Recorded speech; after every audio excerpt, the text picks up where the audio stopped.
Welcome to achievers classes. आज हम लोग पढ़ेंगे how free is the press, यानी कि प्रेस कितना मुक्त, जिसके लेखक है Dorothy L shares.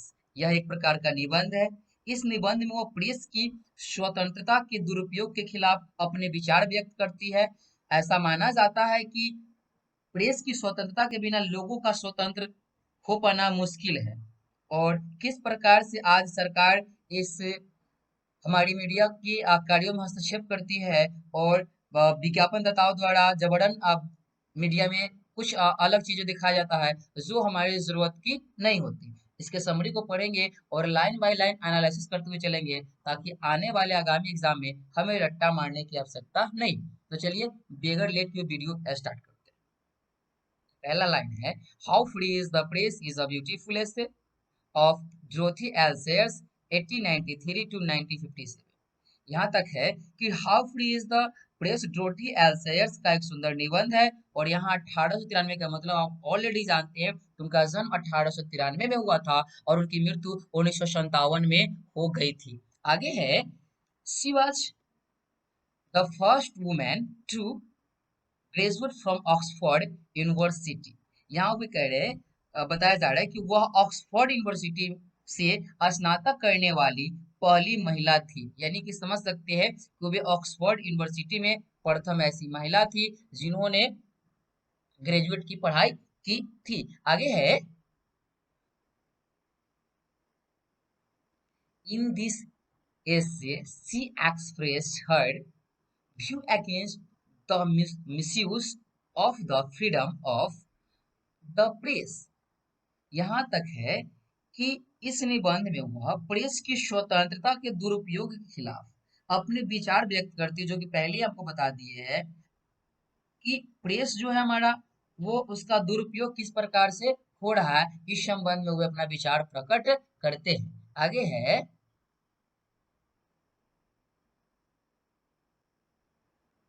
It is believed that there can not be free people without the freedom of the press.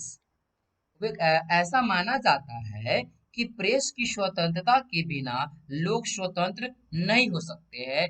जब तक प्रेस स्वतंत्र नहीं होगा, सरकार के हस्तक्षेप और बड़े लोगों के हस्तक्षेप खत्म नहीं होगी, तब तक लोग क्या है, गुलाम है, वे आजाद नहीं है। आगे है, freedom of the press means freedom from government intervention और सेंसरशिप। यह है कि प्रेस की स्वतंत्रता का अर्थ है सरकारी हस्तक्षेप से मुक्ति, या इससे अलग कि जो कि सरकारी हस्तक्षेप है किसी काम को करने के लिए, किसी भी चीज को दिखाने के लिए, उससे प्रेस को, मीडिया को सबसे अलग होकर के कार्य करना पड़ेगा। But in today's scenario the press is not as free as it should be. यहाँ है कि लेकिन आज के परिदृश्य में प्रेस उतनी स्वतंत्र नहीं है जितनी स्वतंत्र होनी चाहिए। यानी कि आज जो हमारा प्रेस काम कर रहा है, मीडिया काम कर रही है, वो स्वतंत्र रूप से काम नहीं कर रही है जितना उसे स्वतंत्र रूप से काम करनी चाहिए थी। आगे,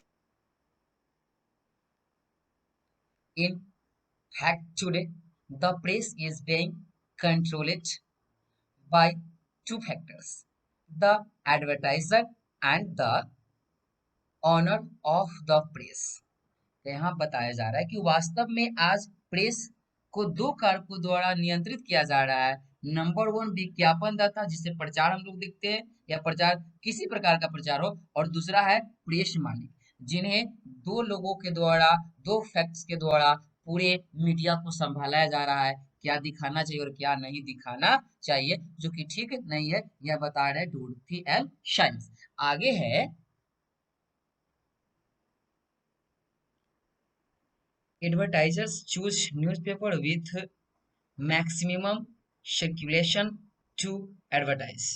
यहाँ बताया जा रहा है कि विज्ञापनदाता विज्ञापन देने के लिए अधिकतम प्रसार वाले समाचार पत्रों का चयन करते हैं। है ना, एक बार पढ़ते हैं, advertiser choose newspaper with maximum circulation to advertise.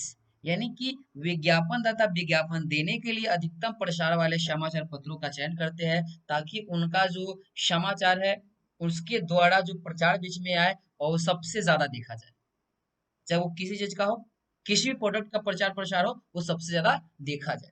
आगे है,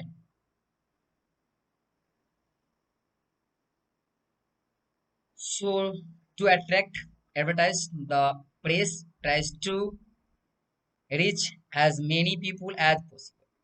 यानी यहाँ है कि इसलिए विज्ञापनदाता को आकर्षित करने के लिए प्रेस ज्यादा से ज्यादा लोगों तक पहुंचने की कोशिश करता है। वो एक से एक समाचार दिखाता है, इतना खतरनाक भी कई बार दिखाया जाता है। ऐसे टीवी पर पता है आपको, उसको बिग बिंद्रा हमारे साथ मोटिवेशनल फिगर है, वो कहते हैं कि टेल लाइव विजन, यानी कि झूठ दिखाने वाली डब्बा आजकल हो गई। जो नहीं हो रहा है वो आपको भी दिखा देगा, जो कभी हुआ ही नहीं वो भी आपको दिखाया जाता है न्यूज पे। इम्पॉसिबल बात भी कई बार दिखा दिया जाता है। तो यहाँ ड्रोथी एल्साइज कर रहे हैं कि विज्ञापनदाताओं को आकर्षित करने के लिए प्रेस ज्यादा से ज्यादा लोगों तक पहुंचने की कोशिश करता है ताकि उन्हें सबसे ज्यादा एडवर्टाइज मिले, प्रचार का पैसा मिले। आगे है,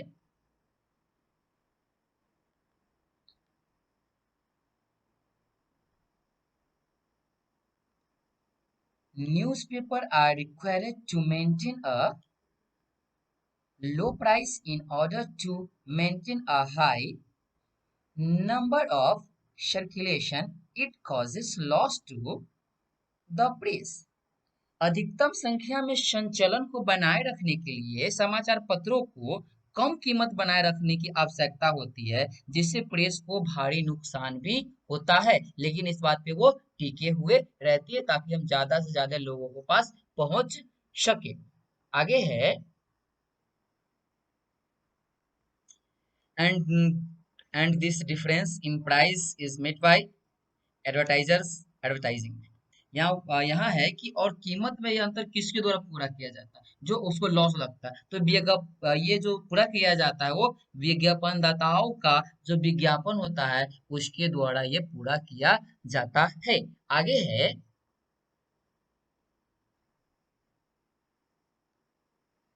thus both the newspaper and the advertisers and inter are interdependent। मतलब होता है एक दूसरे पर आश्रित होना। यहाँ है कि विज्ञापनदाताओं का विज्ञापन इस प्रकार समाचार पत्र और विज्ञापनदाताओं दोनों एक दूसरे पे क्या होते हैं, अन्य अनु आश्रित होते हैं। कौन कौन, एक मीडिया जो प्रचार दिखाती है और दूसरा जो अपना प्रचार करवाती है, एक दूसरे को डिपेंडेंट होते हैं। इसीलिए वो क्या है, एक प्रकार का गुलामी का आज शिकार हो चुके हैं, यहाँ वे बता रहे हैं इस निबंध में। आगे है, if newspaper refuse to listen to advertisers they will soon collapse। यहाँ बताया जा रहा है यदि समाचार पत्र विज्ञापनदाताओं को सुनने से इनकार कर देते हैं तो वो जल्द ही ध्वस्त हो जाएंगे, खत्म हो जाएंगे। यानी कि जो विज्ञापन देता है अगर विज्ञापन उन्हें नहीं मिलेगा तो समाचार पत्र हमेशा के लिए खत्म हो सकता है। आगे है,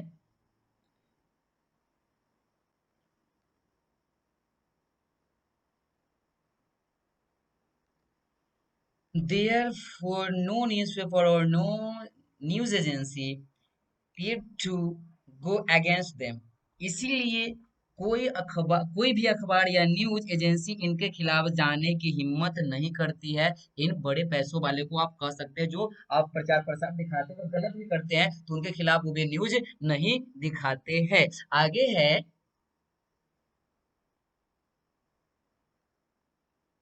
no press always express public opinion. यानी कि कोई भी प्रेस, कह सकते हैं कोई भी प्रेस हमेशा जनता की राय व्यक्त नहीं करती। वो कोई भी प्रेस हो, किसी भी कंपनी का हो और किसी ब्रांड का हो, वो जनता की राय को प्रकाशित नहीं करती कि जनता बोलना क्या चाहती है, जानना क्या चाहती है। They do not always publish the right news. यानी कि वे हमेशा राइट न्यूज यानी कि सही, यानी कह सकते हैं कि वे समाचार बटोरने में केवल लगे रहते हैं और वे हमेशा जो है सही अखबार को प्रकाशित नहीं करते हैं, जो उन्हें दिखाना चाहिए जनता को सही जो न्यूज दिखाना चाहिए। आगे है, ये बड़ा टॉप लाइन है। They try to make it rather than garner news, यानी कि वे समाचार बनाने की अपेक्षा में रहते हैं, समाचार बटोरने की अपेक्षा वे नहीं रखते, या कह सकते हैं कि जो मीडिया है हमारी, आज की जो मीडिया है हमारी, वे समाचार बटोरने की बजाय इसे बनाने की कोशिश करते हैं, जो ज्यादा प्रकाशित हो और ज्यादा से ज्यादा लोगों के पास जा सके, भयवाह बना करके दिखाने की कोशिश करते हैं। And they publish similar news that benefits advertisers, यही यह बताया जा रहा है कि और वे इसी तरह की खबरें प्रकाशित करते हैं जिससे उनका एडवर्टाइजर बहुत ज्यादा हो उनके न्यूज चैनल पे या उसके कह सकते हैं अखबार में, और जिससे वे अधिक से अधिक लाभ कमा सके। आगे है, sometimes the people misrepresent the facts as well, यानी कि कई बार ये लोग तथ्यों को गलत तरीके से पेश भी कर देते हैं, जो कि नहीं दिखाना चाहिए, मिसमाइंड भी कर देते हैं, जो कि उनसे क्या होता है, उनका एडवर्टाइजर बहुत ही ज्यादा बढ़ जाता है, उस चैनल्स पे लोग बहुत ज्यादा आ जाते हैं, उस अखबार का बिक्री बहुत ही ज्यादा बढ़ जाता है।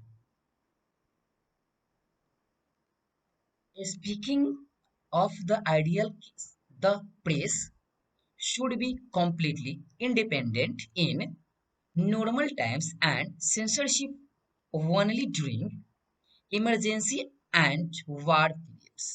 यहाँ बताया जा रहा है कि आदर्श मामले की बात करें तो प्रेस को सामान्य समय में पूरी तरह से स्वतंत्र होना चाहिए। वो कब, यानी कि और जब युद्ध का इस दौरान, जैसे मान सकते हैं युद्ध और आपातकालीन स्थिति में न्यूज़पेपर को एक अच्छी न्यूज देनी चाहिए, ताकि लोगों को स्थिति भयावह नहीं लगे और उस अवस्था से लोग निकल सके। जैसे कि अभी हमारा कोरोना वायरस था, वो था कब और दिखाया बहुत ही ज्यादा जा रहा था, जिससे हम डर भी बहुत ज्यादा गए थे, जो कि गलत है। मीडिया को इस तरह से न्यूज नहीं दिखाना चाहिए। आगे है, ये बड़ा टॉप लाइन है, but now it's does not happen, लेकिन अब ऐसा नहीं होता है। पहले की जो मीडिया थी वो बेहतरीन खबरें दिखाया करती थी, जो अच्छी खबरें थी या खराब खबरें कह सकते हैं, लेकिन जो होती थी वो करेक्ट करेक्ट सही बातों को दिखाया करती थी, अफवाह नहीं फैलाती थी। But now this does not happen, यानी कि लेकिन अब ऐसा नहीं होता है, मीडिया सही ढंग से खबरों को नहीं दिखाती है जो उसे दिखाना चाहिए, अब पहले था। आगे है, through this essay, Dorothy Alsace tries to convey the message that we should not blindly trust any news.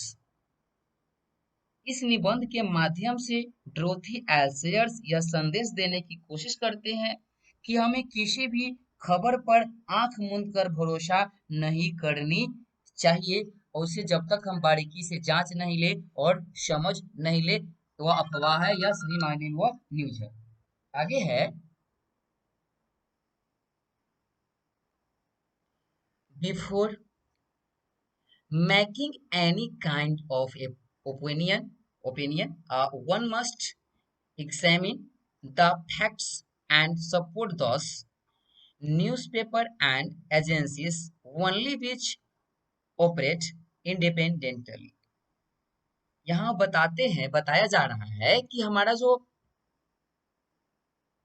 Media है वो समाचार बनाने में, यानी कि किसी भी प्रकार की राय बनाने के लिए तथ्यों की जांच करनी चाहिए, और केवल उन समाचार पत्रों और एजेंसियों का समर्थन करना चाहिए जो स्वतंत्र रूप से काम कर रहे, वैसे एजेंसियों का हमें सपोर्ट नहीं करना चाहिए, वैसे समाचार पत्रों का सपोर्ट नहीं करना चाहिए जो गलत और भ्रामक न्यूज फैलाते हैं, जिसमें जिससे समाज में हमारा जो है गलत भावना फैलता है और लोगों में एक दूसरे के प्रति विरोध की भावना उत्पन्न होती है। ऐसे हमें न्यूज़पेपर पे भरोसा नहीं करनी चाहिए। ये हमारे जो लेखक है इस लेसन के बता रहे हैं यहाँ इस लेख में कि हमें किसी भी न्यूज़पेपर पे जो अफवाह फैलाते हैं उस पर विश्वास करने की जरूरत नहीं है। हमारा वीडियो कैसा लगा कमेंट में जरूर बताइएगा। हमारे यूट्यूब पे आने के लिए और हमारा वीडियो देखने के लिए दिल से तहे दिल से बहुत बहुत धन्यवाद। लगे रहिए और अपने एग्जाम की तैयारी करते रहिए। बहुत बहुत धन्यवाद। आगे डिस्क्रिप्शन में इसका हिंदी इंग्लिश दोनों नोट है, वहां से आप इसे जाकर के डाउनलोड कर सकते हैं।